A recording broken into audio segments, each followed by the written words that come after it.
সবসময় ভিন্ন ভিন্ন গল্পেই নিজেকে দেখতে চান চঞ্চল চৌধুরী। ভিন্ন ভিন্ন গল্পে কাজ করার ক্ষেত্রে তার মুনশিয়ানাও যথেষ্ট।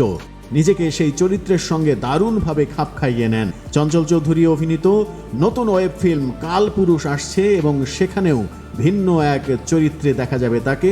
পরিচালনা করেছেন সলজার রহমান। নতুন এই ওয়েব ফিল্ম নিয়ে চঞ্চল চৌধুরী বলেছেন, কালপুরুষ অসাধারণ গল্পের ওয়েব ফিল্ম। গল্পটা সত্যিই অন্যরকম, দর্শকদের হৃদয় ছুঁয়ে যাবে।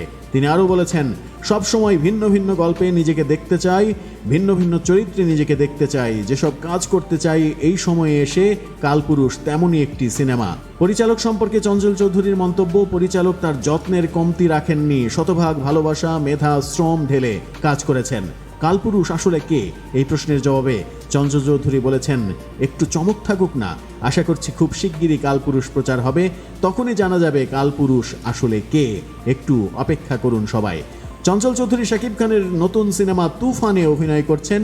সেখানে তাকে একটা খল চরিত্রে দেখা যাবে বলে আলোচনা গুঞ্জন চলছে চারিদিকে। তার অভিনীত নতুন সিনেমা পদাতিক ভারতে মুক্তির অপেক্ষায় রয়েছে। পরিচালনা সৃজিত মুখার্জি। এই সিনেমায় বিখ্যাত চলচ্চিত্র নির্মাতা মৃণাল সেনের চরিত্রে অভিনয় করেছেন। মৃণাল সেনের বায়োপিকে মৃণাল সেনের সঙ্গে হুবহু মানিয়ে গেছেন চঞ্চল চৌধুরী।